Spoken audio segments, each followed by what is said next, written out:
Is the army boring, and how do we combat that boredom? Let's get amongst it. Right, to break this video down about is the army boring, I'm going to have two categories for you. I've made them myself, right? So, right, the first category that I talked about is some that are right in front of you, right? Is promotion. Straight away, it's promotion. Now, to someone who's not joined the military whatsoever, has no idea about the military, I'd like to think you would understand that there is going to be promotion, because it's not like you've seen it in the movies, TV shows. You know, there's ranks and rank structure in the military, and the promotion is there. So that's no news. But go for the promotion. Don't just think about it day in, day out and let it fully consume you, because then you're not going to have a great time. You need to enjoy your service as well. But if you're a good person, just a good human being, you turn up for work, you do the right things at the right time, you're an approachable person, you're like, everyone within the team, you're a team player, you're fit. That's a big thing now, fitness. The opportunity for promotion will present itself to you. As soon as that opportunity is presented to you, grab it. Just snatch it. Don't even think about it. Just go for it then, and then start promoting through the ranks. Because each time you promote, it will unlock a new. It's like a game.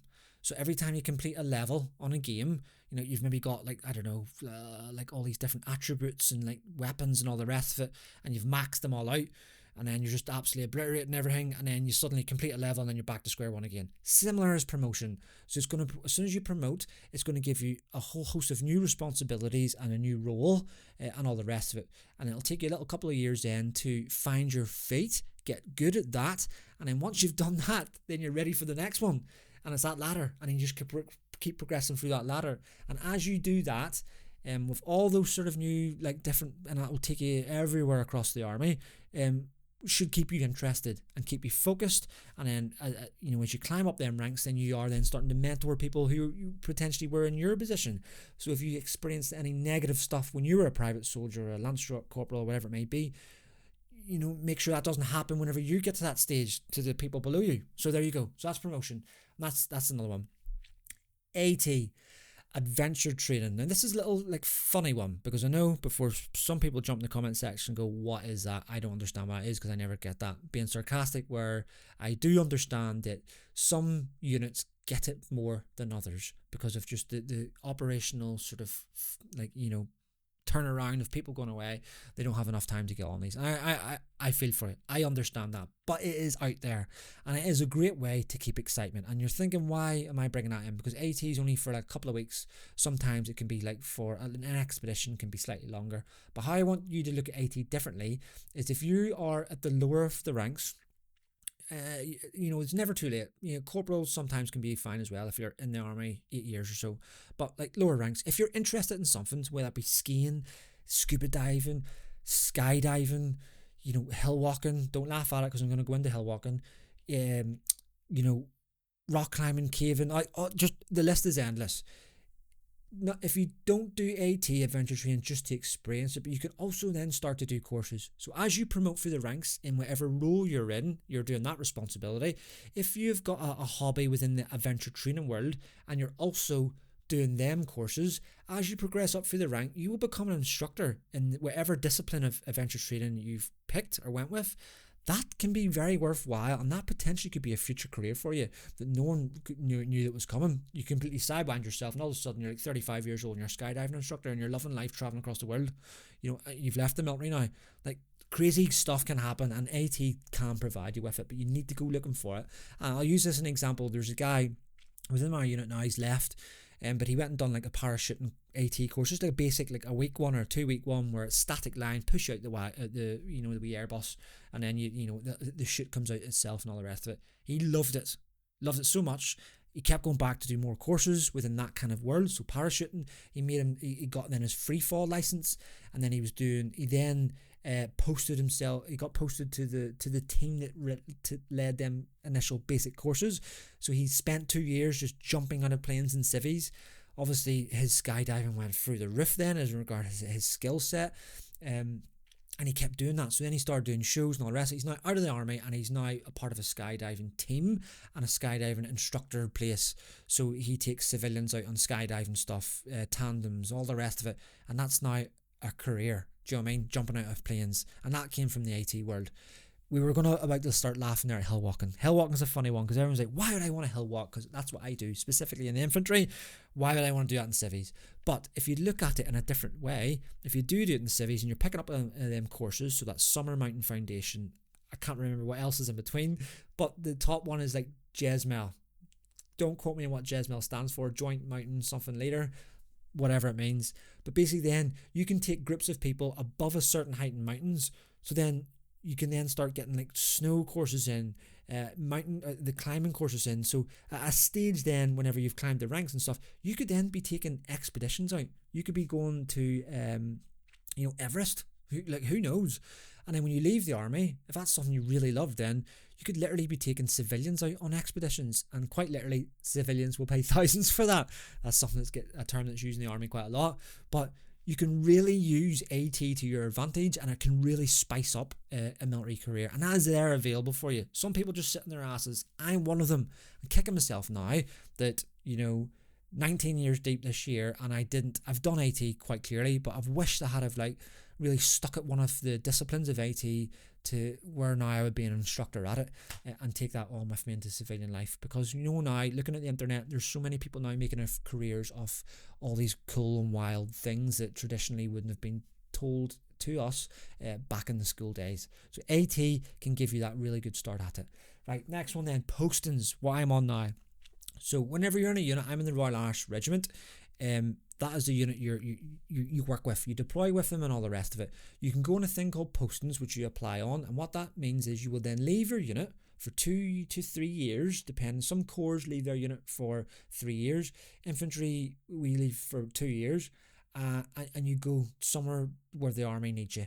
So that can be in an instructing role, more or less that's what it's going to be. But there is positions and opportunities out there where you're not necessarily going to be an instructor, but it's away from your unit for 2 years. So you'll still wear all your stuff for your unit, you're just detached from them for 2 years. And that can be a really good way of meeting new people, seeing new things that the army has to offer, and just generally just spicing things up if you're a little bit bored of the constant cycle which your unit is on. So that's postings, whether it's an instructor or whatever it may be. That also can, in fact, that'll lead me into another one I'll talk about in a minute. Right, so there are 3 things there that it's not, you don't need to go searching for it. They're right in front of you really as you join in your career. So that's promotions, adventure training, and postings. Okay, so they're the ones that you don't need to go searching. Right, let's move into the other little criteria I discussed at the start of the video, which was things you might need to go looking for. They're still there, but they're not just they're over here. You need to go flipping searching for them. Right, the big one then is for you motivated lot.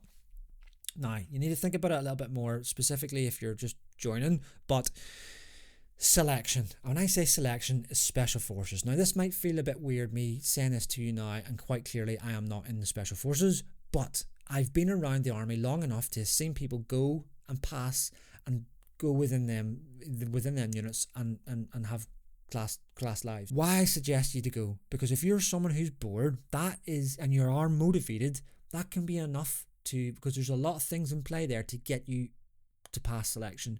You're going to have to go away and do your own training, so you're now having to take up your own maturities and run your own training program, or go and seek out ways to develop a training program to make sure your body is good to go for whatever is coming ahead of you, or you're mentally good to go, because obviously each of the units do different things, so you will have to prepare in somewhat slightly different ways. So if you're a motivated person, you like organising yourself and all the rest of it, that can pass a little bit more responsibility back onto yourself to go and get prepared for one of these things. Right, the other one then is overseas postings. Now, I know I've already talked about postings in the first one, the first little criteria, but the overseas one can be ones where are slightly niched. Once you start getting to the rank of like corporal, and you're doing instructor courses like JWIC, so Jungle Warfare Instructor Course, you tick that little box. You could then post to Brunei for 2 years. So remember I said to you about posting, you leave your unit for 2 years? You could do this, but now overseas. So you could go live in Brunei and teach bushcraft and teach jungle skills in the jungle for 2 years and get paid for it. That's class. You can go do other things called loan service jobs. Now, this isn't really for corporals. Now we're talking like senior ranks. And this is people who are maybe thinking to themselves, right, I want to maybe go the long haul in the army, but I don't want to be sat behind a desk like this for my whole career. So you're going to be doing, these are senior ranks. Certainly officers, they get this more often because officers can bounce all around the place. But for us soldiers, you're probably talking like your senior ranks, like senior NCO. So you're talking like sergeant, colour sergeant, or staff sergeant. They're called the same thing, or W2, sergeant major, or maybe even W1 as well. So all them kind of ranks and provide roles we can go do loan service jobs. I know guys who've went out to Jordan for 2 years as a warrant officer. Get given a flat and live out there. And what are you doing? You're experiencing new cultures. You're meeting, obviously, you're within these militaries, and you're getting to the whole army thing, the army selling point. See the world, explore the world. So you've got them loan service. So loan service is by yourself, and if you're single, then happy days. But if you've got a family or a long-term relationship, all the rest of it, loan service means you are going by yourself. You will get paid quite considerably more than what you would do in the UK when you go on these jobs. So you could potentially use that as another wee thing to bolster up pensions or whatnot, or bring your family out during your leave and go use that as a staging post to go explore the rest of the world. But there is also postings that are overseas that will accommodate family. So if you're like me and you start to at some stage get a family, a long-term family, you've got kids and all the rest of it, you can go with them. Now Cyprus is a big one now where whole units go there, but there's also postings there where like little niche things as senior ranks where you can go just with your family. You've got the States, there's postings in Georgia and Fort Benning. You've got postings over in Europe in a I forget the name of it off the top of my head, but I've had a friend who's been posted there, and he went there singly, but the team he was with had families, and they got given their own, is it near Prague? BMAT it's called, British Mentor, I can't remember, but it's over in Europe anyway, and they could give them like houses in Europe and live there. So all these things are available within the military, and I'm a big believer with everything I've just discussed with you today. And all this information I've now given you is enough for you to really use that information, and when you go into service, to make it not boring. And sorry, I've got one more thing. Transfer to a different unit, because I said I'd give you free. I overtook myself there with the postings. So if you are just not enjoying your unit whatsoever, now everyone has a bad day and a bad week, but if you're consistently feeling really bad month after month after month, and you're dreading going into work, maybe the role that you've picked, or you're just not having a great time within it, isn't for you. And instead of just completely throwing the towel in and leaving the army, because there is a reason why you've joined the army. There's something in there, in your heart or in your head, that's pushed you to go to service.